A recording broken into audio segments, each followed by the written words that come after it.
De este miércoles la dedicamos, igual que lunes y martes, a desglosar las propuestas de otro candidato a las primarias del 18 de julio. En esta ocasión, un candidato de Chile Vamos que siempre ha dicho no ser de derecha. Aumentando impuestos específicos a alimentos no saludables y también impuestos verdes, avanzando en lo que para mí es una prioridad, que es la protección medioambiental del país, creando impuestos regionales con afectación regional. Uno de ellos es el royalty. Yo estoy de acuerdo en avanzar en un royalty minero que se pueda retirar del fondo de pensiones parte de esto para dar el pie de vivienda con compromiso de recuperarlo en el mediano plazo.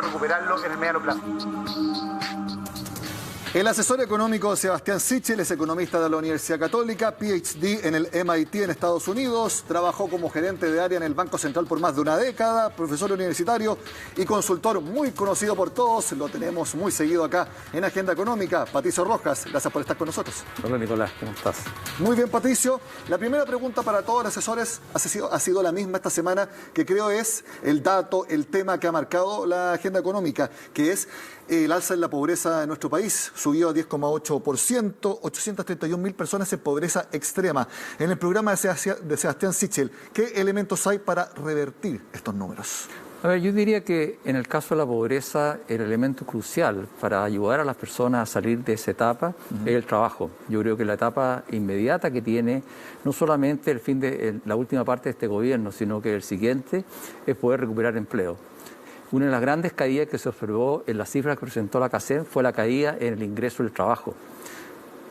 No obstante que posteriormente en el ingreso monetario, incorporando todas las transferencias, se arregla bastante la situación, aunque sigue siendo preocupante, el principal elemento es la caída en el ingreso del trabajo. Por lo tanto, poder recuperar empleos bien remunerados, empleos que de alguna manera sean productivos, es clave. Y eso es una de las tareas prioritarias que tiene el programa. Y en el sentido de poder recuperar inversión para poder plantear esos trabajos es fundamental. Vamos a hablar más adelante de trabajo, también de salarios, pero respecto a las transferencias estatales, ustedes en el programa señalan que van a ser muy responsables fiscalmente, que esos no van a transar. Pero ¿qué es lo que pasa con el IFE, con otras transferencias que han sido muy importantes para que no suba aún más la pobreza? ¿Va a ser fácil o va a ser muy difícil empezar a retirarlas en un eventual gobierno? A ver, lo que pasa es que el IFE es una transferencia que se está utilizando hoy día en pandemia. Ya, por lo tanto, tenemos que pensar no en el cortísimo plazo, sino que pensar básicamente en lo que va a ocurrir en los próximos 4 años. Y en ese contexto hay varias transferencias que posiblemente se van a tener que incorporar. Están básicamente las transferencias para poder aumentar el ingreso de los trabajadores dependientes que tienen un ingreso muy cercano al salario mínimo. Por lo tanto, esa es una política que se va a tener que implementar durante ese periodo. Pero lo que es el IFE hoy día, el IFE viene siendo un ingreso familiar de emergencia. La emergencia es importante ahí. Probablemente este gobierno va a tener que no solamente llegar hasta mediados de septiembre con el IFE, probablemente va a tener que pensar en algún periodo adicional. Pero en lo que viene hacia los 4 años, fundamentalmente tenemos que preocuparnos de entregar salarios que sean relativamente dignos, de manera de poder complementar por sobre el salario mínimo, y además también tenemos que preocuparnos de lo que vamos a entregar a través de lo que son pensiones, que es otro elemento que va a tener que ser contemplado y que está contemplado en el programa, de un programa que sea factible de financiar, porque aquí lo importante no es plantear lo que nos gustaría hacer, sino que esta es una economía que, dado el crecimiento que tiene y dado la factibilidad que tiene de poder recaudar algo más, una economía que nos da para más allá de 3 puntos del PIB por año. Vamos directamente al programa con algo que nos encanta a los periodistas, los titulares. Esto es lo que hemos preparado en la siguiente gráfica con las luces, las ideas fuerza de las ideas de Sebastián Sichel. Para regiones, esto es algo bastante novedoso. Zona franca, en la Araucanía, para obviamente estimular la actividad de esa zona que está pasando por un momento obviamente muy difícil en nuestro país. En vivienda, si alguien tiene cesantía o una fuerte caída de la disminución de ingresos o problemas de salud graves, postergar dividendos en créditos. En salario, lo mencionaba Patricio recién, aporte salarial permanente, vamos a desglosarlo más adelante. Y en impuestos, devolución del IVA que se gasta en medicamentos y en alimentos, también los vamos a detallar. Patricio, partamos hablando de las medidas tributarias. Ustedes quieren aumentar la carga en aproximadamente 3% del PIB para finales de la década. No necesariamente aumentar la carga tributaria, lo que necesitamos es financiar un programa que va a estar entre 2,5 puntos del PIB y 3 puntos del PIB. Más o menos 9.000 millones de dólares, algo así. Son alrededor de unos 7.500, 8.000 millones de dólares que estamos planteando que nos va a costar el programa anualmente. Para eso, una parte va a ser financiada con algo más de crecimiento. Tampoco estamos planteando que esta es una economía que va a volver a crecer al 3 o al 4%. Estamos haciendo un escenario en que la economía crece en promedio en torno a un 2,5% del producto, 2,5%. Ya estamos pensando en un precio del cobre en torno a 3,5 dólares la libra. Por lo tanto, son supuestos relativamente razonables. Esos supuestos nos permiten recaudar alrededor, más o menos aumentar alrededor de 1,5 puntos, 2 puntos del PIB, ¿ya? Y adicionalmente estamos pensando que el resto lo vamos a financiar con algo de eliminación de exenciones. Estamos pensando en impuestos verdes, de incorporar algunos impuestos adicionales, sobre todo de algunos temas que tienen que ver con emisiones y contaminación.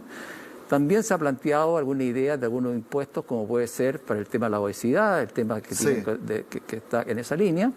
Hemos pensado de que es posible aumentar la progresividad de los impuestos personales de grupo complementario, ¿ya? Y lo otro es disminuir la evasión. Por lo tanto, le estamos pidiendo a la parte, si tú quieres, tributaria, le estamos pidiendo no mucho más allá que en torno a 2 puntos del PIB. Vamos viendo algunos puntos en particular. Sebastián Sichel lo dijo en el debate acá en CNN Chile con Chilevisión, que él quiere hacer un royalty minero, pero no a las ventas, sino que a las utilidades. ¿Hay alguna definición del esquema que presentarían? O sea, el tema se ha discutido, pero muy preliminarmente. Es un tema que no lo queremos dejar como algo que sea transitorio. Es algo que tenemos que pensar en una perspectiva más bien permanente para darle estabilidad a los inversionistas del sector minero, que sepan exactamente cuáles son las reglas. Por supuesto, no está en línea de lo que se está discutiendo hoy día en el Parlamento, ¿ya? Pero está un poco en el contexto más bien de pensar que va al margen o que va a las utilidades, pero no a las ventas. No, ¿tampoco va a depender del precio del cobre? O sea, por supuesto que en la medida de que el precio del cobre tenga un precio más alto, vamos a tener una situación que tenemos mejores márgenes y tenemos mejores utilidades, y está incorporado. Pero tenemos que pensar en una estructura de que dé cierta seguridad a los inversionistas de que no es un tema que es transitorio o que es dependiendo de lo que esté pasando. En estos impuestos verdes se quieren igualar el impuesto específico del diésel a el que tiene actualmente la gasolina. A ver, no solamente igualar, yo creo que ese es un tema que tiene que ver probablemente con algunas exenciones, que ese tema va por ese lado. Cuando hablamos de impuestos verdes, estamos pensando de qué manera desincentivamos el uso de combustibles fósiles, ¿ya? Entonces, por lo tanto, estamos en esa línea. ¿De qué manera podemos llegar a una matriz, digamos, energética mucho más sustentable, mucho más amigable con el medio ambiente, y para lo cual estamos colocando incentivos a través de impuestos a todo lo que es el uso de combustibles fósiles, de manera de que nos cambiemos mucho más rápido a otro tipo de combustible. Estamos pensando en esos tipos de impuestos, que son impuestos que van a tener una cierta duración, porque en la medida que tienen éxito, se va reduciendo a quién le voy cargando ese impuesto. Por ejemplo, cargarle aún más el impuesto que actualmente verde para quienes compren un auto a petróleo. Eso va, en el largo plazo eso va a ocurrir. Está ocurriendo con el tema del carbón. Va a ocurrir con el uso de combustibles que sean, como quien dice, el caso del diésel en la industria. ¿Ya? Se va a beneficiar, por ejemplo, todo lo que tiene que ver el uso de la electricidad. O sea, todos son temas que de alguna manera, de manera de apurar eso, tenemos que incentivarlo, y una manera de incentivarlo es ocupar estos impuestos que son a este tipo, que se han llamado impuestos verdes. Ustedes hablan de eliminar exenciones impositivas, pero que todavía no las detallan. Hablan de lo que está planteando la comisión liderada por Rodrigo Vergara, y en ese punto esa comisión no ha llegado a una determinación unánime respecto a las ganancias bursátiles. ¿Qué opinión tienen respecto a eliminar esas ganancias en el comando de Sebastián Sichel? A ver, yo te diría de que qué medida específica de exención eliminar no está definido totalmente, ¿ya? Lo que sí estamos seguros de que esas exenciones que se están contemplando y que están en la comisión que presidió Rodrigo Vergara, básicamente la idea es que se va a hacer uso de la eliminación de exenciones para poder conseguir alrededor por lo menos de 1 punto del PIB. ¿ya? Por lo tanto, la idea es buscar. Ahora, hay elementos como la renta presunta donde prácticamente no hay ninguna discusión de que es un tema que se tiene que tiene que eliminar, ¿ya? Por lo tanto, el tema que tiene que ver también con la exención que hay al impuesto al diésel, el 50% de reducción, es un tema que también nosotros estamos dispuestos a avanzar en ese lado. Respecto a las rentas de las personas, ustedes no hablan de subir el porcentaje de cobro, sino que de que el umbral, cuando se empieza a cobrar, sobre todo las rentas más altas, sea menor. Claro, porque hoy día, por ejemplo, cuando tú ves el tema de la tasa de impuesto del cuidado complementario, una persona que ya gana 6 millones de pesos está en 35% de pago la tasa marginal. Pero para saltar al próximo tramo, que es el 40, tienes que llegar casi a 16 millones de pesos. Por lo tanto, hay un tramo muy alto entre la persona que alcanza el 35 y la persona que alcanza el 40. Por lo tanto, la idea es disminuir los umbrales de manera que la tasa media que paga cada persona suba. ¿No se sube el impuesto a las empresas? No, las tasas de impuestos se mantienen iguales. Las tasas de las personas se mantienen con los mismos límites, solamente, como se dice, de que se bajan algunos umbrales de manera que la tasa media de pago por contribuyente suba. ¿El sistema se vuelve a integrar completamente o se mantiene semi-integrado? Yo creo que la manera en cómo está hoy día es un sistema en el cual yo creo que debiese mantenerse. Yo creo que no es bueno estar cambiando. No soy partidario de pensar en sistemas, por ejemplo, desintegrados. Creo que hay bastante más discusión sobre ese tema, pero creo que lo que hoy día ya existe, hemos tenido bastantes cambios, por lo tanto creo que lo primero es poder dar un cierto periodo de estabilidad tributaria y hacer los menos cambios posibles, sobre todo en los próximos 4 años, que van a ser años muy complejos para la economía chilena. Patricio, llegó el momento de ver la primera pregunta que hacen personas externas al programa. En este caso es de un líder gremial. El que pregunta hoy es el presidente de la Asociación de Bancos, José Manuel Mena. Es necesario seguir avanzando para mejorar la inclusión financiera de los grupos más vulnerables y con ello rescatarlos de la informalidad financiera. En este sentido, ¿cuáles son sus propuestas de políticas públicas para avanzar en la inclusión financiera? A ver, en materia de inclusión financiera yo creo que acá es fundamental poder tener conocimiento de las personas, ¿ya? Es bastante conocido de que una parte importante de que la banca mantiene fuera a algunas personas del sistema financiero es por el bajo conocimiento que tiene de sus ingresos, que tiene de qué manera puede saber si son buenos o son malos pagadores. Por lo tanto, de alguna manera tenemos que tratar de incorporar y tener mucha más formalidad. La formalidad es una manera que va a permitir que el sistema financiero pueda acoger a esas personas de una manera más rápida. Por lo tanto, yo diría de que la bancarización en Chile es alta en promedio respecto a otros países latinoamericanos, pero tenemos que seguir avanzando. Hoy día prácticamente la única manera de adelantar consumo, de que la gente tenga un mejor bienestar, es que tenga acceso al crédito y por lo tanto tener conocimiento de la calidad de pago de esa persona es crucial y por lo tanto eso es lo que en el fondo uno debe tender a obtener. Respecto a créditos, la propuesta que más nos llamó la atención y que la dimos en el resumen es que en caso de que una persona esté cesante, tenga una caída importante de ingresos o incluso tenga un problema de salud que obviamente tenga que destinar sus recursos a eso, se pueda posponer dividendos. ¿Tienen alguna idea de cuántos dividendos se pueda posponer? Y lo más importante, ahora en la pandemia se postergaron dividendos, pero esa postergación se pagaba igual. Había que contratar un crédito por dentro para poder pagar esa postergación. ¿Aquí se va a pagar esa postergación después? O sea, nosotros siempre estamos conversando acá de que esto es solamente una postergación, no es que uno va a condonar dividendos cuando esté con un problema particular. Hoy día, para que eso ocurriera en este periodo de emergencia, tuvo que existir una garantía del Estado. Y por lo tanto el Estado se puso con esa garantía y en ese momento se pudieron hacer las postergaciones. Lo que nosotros estamos planteando que dentro de los contratos de hipotecarios que existen, de los créditos hipotecarios, existan cláusulas que permitan esta postergación.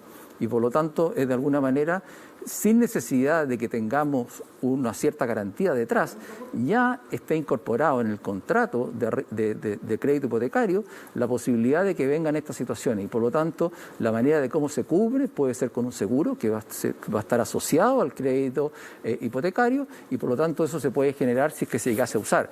Pero es en ese contexto de postergación, no es una condonación. Y que una persona diga, ¿saben qué? Quiero activarlo y no dependa de que el banco me dé el ok. Va a depender de la situación que tenga. Si realmente la persona queda desempleada y demuestra que quedó desempleado, por supuesto se va a activar esa cláusula, se va a activar ese seguro y esa persona va a poder, digamos, tener esa situación. Digamos. Eso es un poco lo que estamos tratando. Ahora, en la medida de que el seguro permita pagar esos dividendos que se dejan, por supuesto que la postergación se vuelve también, como quien dice, en un pago, ¿ya? Pero eso va a depender de la estructura del seguro que se pueda llegar. Pero lo importante es dejar establecido en el crédito hipotecario desde un principio que esa posibilidad de postergación existe. Mi última pregunta, también plantean que las personas, para poder comprar una vivienda, pueda retirar parte de los fondos previsionales, siempre y cuando se restituyan. ¿Hay un límite? ¿Es solamente para una primera vivienda? Se está pensando siempre en una primera vivienda, ¿ya? Se está pensando para la generación de un pie, ¿ya? Y se está pensando de que ese monto se restituye durante el periodo que sigue contribuyendo a su aporte previsional la persona. Si la persona hace un retiro a los 35 años, todavía le quedarán más de 20 años para poder ir restituyendo eso en un monto, ¿ya? Por lo tanto, si lo alcanza a restituir o no va a depender de su situación particular, va a depender de su situación laboral, pero de lo que se está pretendiendo es que las personas, su principal dificultad que tienen para conseguir una vivienda tiene que ver con la generación de ese pie. Y la mejor forma para restituir es directamente pagándole a la empresa que administre sus fondos o a través de una cotización extra. No, la idea es de que la persona durante el periodo pueda devolver a través de una cotización extra, o sea, un punto porcentual de su salario se pueda seguir devolviendo mientras tenga empleo, pero la idea fundamental es poder ayudar a esa persona a generar ese pie que hoy día es el gran impedimento que tienen las personas, sobre todo más jóvenes, para poder optar a una vivienda propia. Otra de las medidas que propone Sebastián Sichel es que se devuelva a las personas más vulnerables el IVA de lo que compren en alimentos y medicamentos. Lo vemos al regreso acá en Agenda Económica.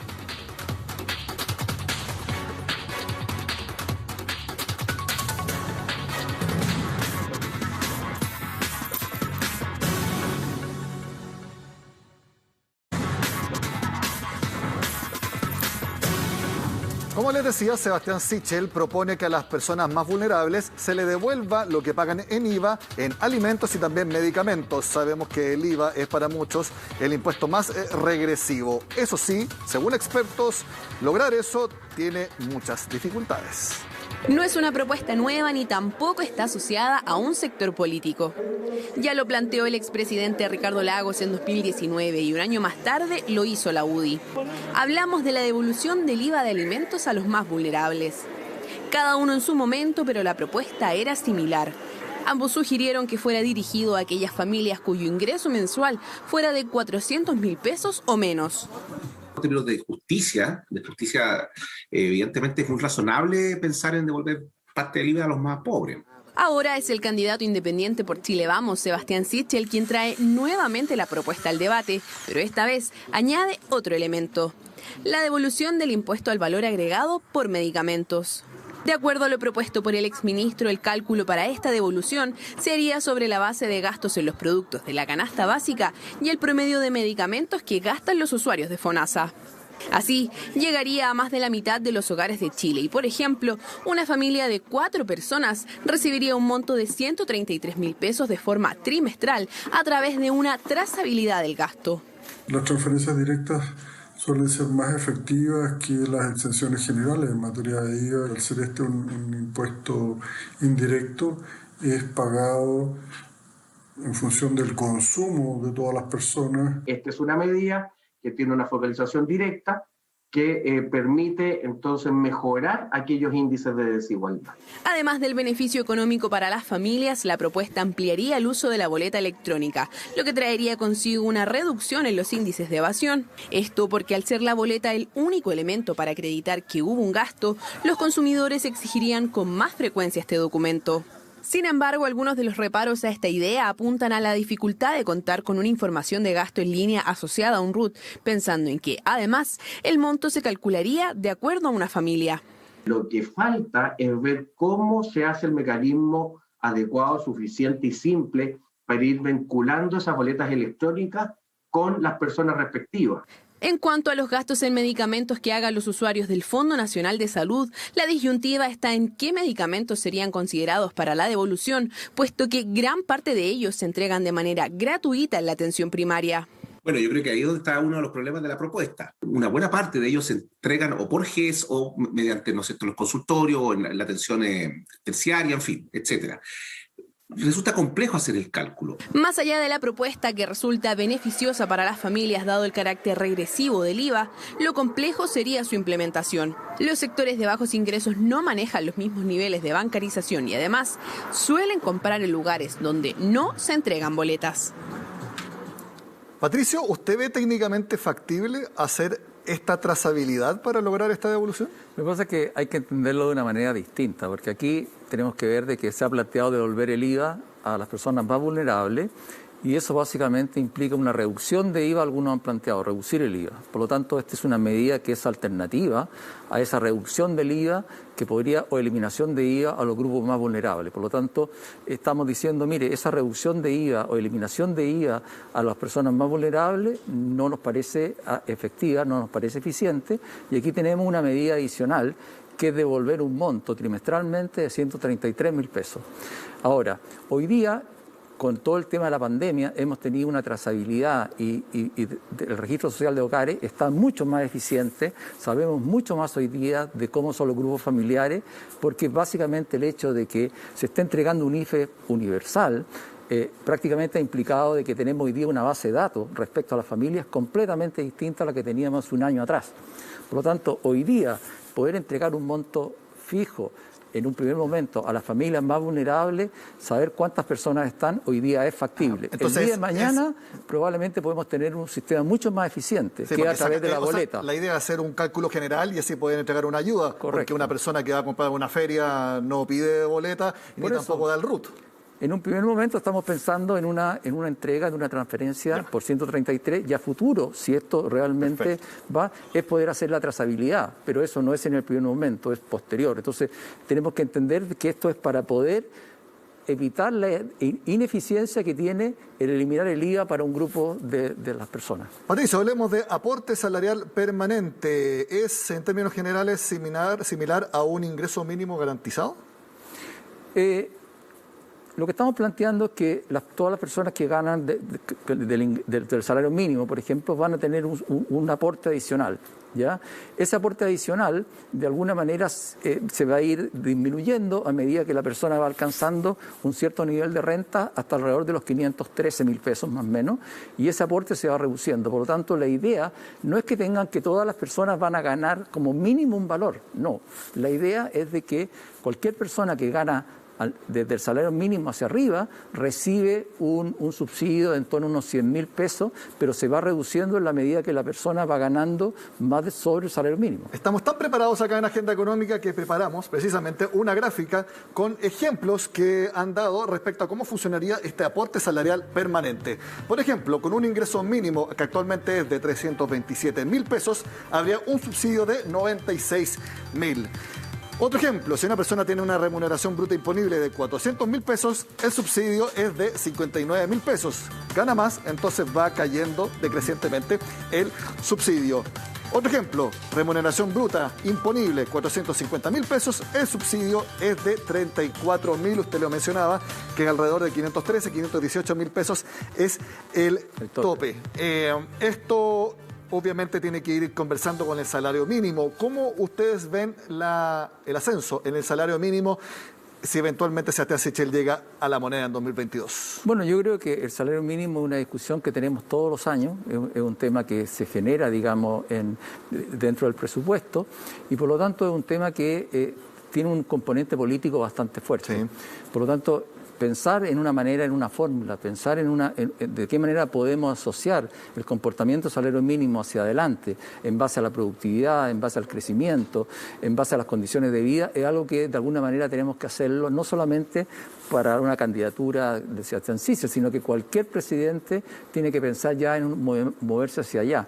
Y la idea, de alguna manera, es poder plantear un escenario de este tipo, pero que sea financiable.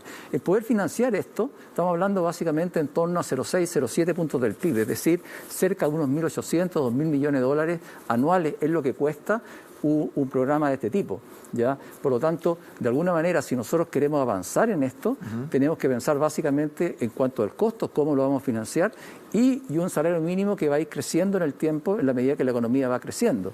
Probablemente este subsidio, también se va a ir mejorando en la medida que las condiciones mejoran, pero de alguna manera esto se tiene que embarcar en un presupuesto que sea factible de poder financiar. Patricio, llegó el momento de la siguiente pregunta. En el primer bloque fue un líder gremial. En este caso es de un economista y el que pregunta en esta ocasión es Claudio Soto, economista jefe del Santander. ¿Cómo se recuperarán los empleos que se han perdido con la pandemia? Y además, ¿cómo se crearán nuevos puestos de trabajo que permitan absorber a las personas que se vayan incorporando al mercado laboral? A ver, el tema del empleo hay que tratarlo de una manera, lo que es en el corto plazo, y otra parte que va más en el mediano plazo. En el corto plazo tenemos que entender que la economía chilena, no solamente en Chile, sino que sucedió en otras partes, ocurrió un cambio estructural en el mercado laboral. Hay muchas personas que fueron desplazadas. Por lo tanto, hoy día hay alrededor de 800.000 empleos que no se han recuperado. Y ahí hay personas que no van a volver a su trabajo anterior. Fundamentalmente porque el sistema cambió. Hoy día tenemos que pensar, por ejemplo, que el sector comercio está prácticamente a niveles iguales o superiores a anterior a la crisis social y está trabajando con 200.000 personas menos. Por lo tanto, ahí hay personas que no van a volver a su trabajo original. Por lo tanto, en el corto plazo tenemos que tratar de ver cómo recuperamos esos empleos y para eso no solamente es importante los subsidios a la contratación que tiene el gobierno, sino que también plantear aspectos de capacitación. Tenemos que capacitar a las personas para poder volverlas a introducir en el mercado laboral. Y en el mediano plazo requerimos de que la productividad aumente. En Chile la productividad ha estado cayendo en el último tiempo de manera sostenida. Por lo tanto, pensar en capacitación, pensar en dónde nos van a mover nuestras habilidades son temas relevantes. En el corto plazo posiblemente va a ser relevante tener una política fiscal de inversión en la parte pública que va a ser importante, probablemente muy intensiva en mano de obra, pero mucho más importante es poder incorporar nuevamente a esas personas que están desplazadas. Por lo tanto, el gobierno debiese tener planes de capacitación donde la persona durante 3-4 meses tuviese un subsidio, digamos, que va a recibir, mientras tanto se capacita para poder incorporarse al mercado laboral en los siguientes meses. Ahora, teniendo en cuenta igual que todos estos cambios van a ser difíciles porque tienen que ser rápidos, pero con temas absolutamente de cambios tecnológicos, subsidios al empleo que siempre son subutilizados. Actualmente eso está sucediendo y también las capacitaciones, o sea, el CENSE se remodela cada gobierno, entonces son temas que más o menos las ideas generales están algo claras, pero que la implementación no está para nada segura. Sí, pero hay que pensar de que hoy día el mercado laboral en Chile está bastante distorsionado. El tema de las transferencias ha generado también alguna cuota de incertidumbre ahí y por lo tanto, pero una vez que el tema de la pandemia vaya quedando atrás, todas estas personas que hoy día se han mantenido fuera de la fuerza laboral van a volver. Y por lo tanto yo diría que si realmente tenemos suerte y la pandemia, la crisis sanitaria queda atrás en la última parte de este año, mucha gente se va a volver nuevamente a volcar al mercado laboral buscando empleo y por lo tanto esas personas vamos a tener que ver dónde las incorporamos. ¿Ya? Y ahí va a ser muy relevante probablemente la inversión pública, que si bien es cierto ha sido fuerte este año, lo va a tener que seguir siendo durante el 2022, pero hay muchas personas que no van a volver a lo que estaban haciendo antes. Y por lo tanto a esas personas las tenemos que ayudar de qué manera las incorporamos. Y eso es un tema de corto plazo y también de mediano plazo. Pero en el corto plazo yo diría que el tema del mercado laboral es el principal problema que va a tener la economía chilena en los siguientes meses. Patricio, nos quedan 5 minutos para hablar del que a mi juicio es el problema más difícil de solucionar, que son las pensiones. Ustedes plantean una pensión básica universal. En breve, ¿cómo se estructura? A ver, la idea, yo diría de que ya existe un cierto consenso a nivel del país de que nos vamos a tener que mover a una pensión básica universal. Yo diría que ese es un tema que está, la mayoría de los candidatos lo han planteado y yo diría de que eso hay consenso que hacia allá vamos. Nosotros estamos planteando que cualquier persona sin necesidad de que haya hecho cotizaciones, va a tener que acceder a una pensión básica que va a ser del orden de 177.000 pesos, que es la parte mínima. Después estamos planteando que cualquier persona que haya hecho una contribución y que haya aportado a su digamos, previsional durante su vida laboral, esa persona va a tener también un aporte, ¿ya? De manera de poder ir aumentando e ir superando lo que es este salario mínimo o el ingreso mínimo, que está de los 327.000 pesos. Entonces, que estamos planteando. Tenemos una pensión básica mínima con recursos estatales, de impuestos generales, me imagino, 177.000 pesos. Si alguien cotizó y que quizás todavía no es suficientemente buena como para tener una buena jubilación, se hace otro aporte. Y quiero llegar a este otro punto. Ustedes plantean que al 10% actual se sume el 6% que se está viendo en el Congreso, todo a las cuentas individuales. Eso estamos planteando nosotros, de que todo el 6% adicional vaya a todo lo que es la parte de capitalización individual, de manera que la persona va a tener una parte que tiene que ver con la pensión básica universal, ya sea a través del aporte de Pilar Solidario o a través del Pilar Básico Solidario, ¿ya? Y posteriormente viene este 6%, ¿ya? Un 6% que estamos pensando que no necesariamente tiene que ir a la AFP. Estamos pensando de que puede ir a cualquier institución que se tienda a generar. Puede ser privada, puede ser pública, puede ser semiprivada, ¿ya? Pero estamos pensando en entregar muchas más alternativas a las personas para que puedan colocar ese 6% adicional que van a tener ellos, y el 10% que ellos ya colocan también lo pueden mover a otras instituciones. Por lo tanto, estamos dando muchas más posibilidades de que las personas puedan, ya sea por una imagen, por un tema de imagen, por un tema, digamos, de creencia, de que las AFP no son bien vistas para ellos, se puedan mover a otra institución. ¿Y por qué proponer también una AFP estatal si siempre en el sector privado dicen que el Estado no es un buen administrador de recursos? Bueno, lo que pasa es de que si es que realmente hay una institución pública que desea funcionar bajo las reglas que existen en el sistema, en el mercado, bienvenido, digamos, ¿ya? Ahora, lo que hay que darse cuenta es que probablemente cómo se va a estructurar el sistema previsional y cuál van a ser el sistema de cotización, cómo van a recaudar las cotizaciones y todo eso probablemente se va a modificar. Por lo tanto, vamos a tener un sistema probablemente mucho más simple de lo que hay hoy día. Entonces, yo diría de que aquí lo importante es que las personas, si tienen alguna aprensión con el tema de la AFP, pueden tener otras alternativas en las cuales invertir. Si una persona piensa que el sistema privado no es para esto, tengo una institución pública en la cual puede invertir. Va a haber una rentabilidad que va a tener, los privados van a tener otra rentabilidad, probablemente los costos no van a ser todos iguales, porque depende, si tengo un administrador que tiene un súper equipo de inversiones y las inversiones tienen una rentabilidad 1 o 2 puntos mayor que una institución probablemente semipública, claramente esa comisión se va a pagar. Por lo tanto, yo diría de que la idea es darle una alternativa a las personas para que puedan ver dónde quieren colocar esas cotizaciones de ellos. Patricio, me queda un minuto para la última pregunta. Ustedes proponen una zona franca en la Araucanía, obviamente para estimular la inversión. Usted es asesor, es consultor de hace muchos años. ¿Usted recomendaría a una persona invertir en la Araucanía hoy? Es que lo que pasa es que la zona franca hay que entenderla desde el punto de vista de la experiencia que uno tiene, por ejemplo, en Iquique o en Punta Arenas. La zona franca, en general, lo que hace es abaratar el costo de las personas que viven ahí. ¿Por qué? Porque tienen algunas exenciones tributarias y tienen también una exención de IVA. Por lo tanto, si yo vivo en la Araucanía, voy a pagar menos impuestos, mi vida va a ser más barata, voy a acceder a importaciones más baratas, ¿ya? Por lo tanto, de alguna manera estoy dando algún tipo de incentivo para que la gente se quede ahí, para que genere, digamos, actividad, ¿ya? Y aquel que vea de que esas alternativas son relativamente atractivas para producir ahí y mandarla al resto del país, bienvenido. Ahora, para que esa persona se quede ahí, probablemente tiene que tener dónde vender los productos, porque la idea no es venderlos en la Araucanía, la idea es traerlos probablemente a Santiago. Por lo tanto, ahí va a ver si son competitivos o no. Hoy día tenemos aranceles que son bajísimos y el gran incentivo es el IVA. Por lo tanto, hay que ver. Por lo tanto, si en ese contexto estar en la Araucanía tiene un costo por incertidumbre, lo más probable es que no se va a generar inversión para poder sacar las cosas, pero sí se va a generar inversión para la gente que vive ahí.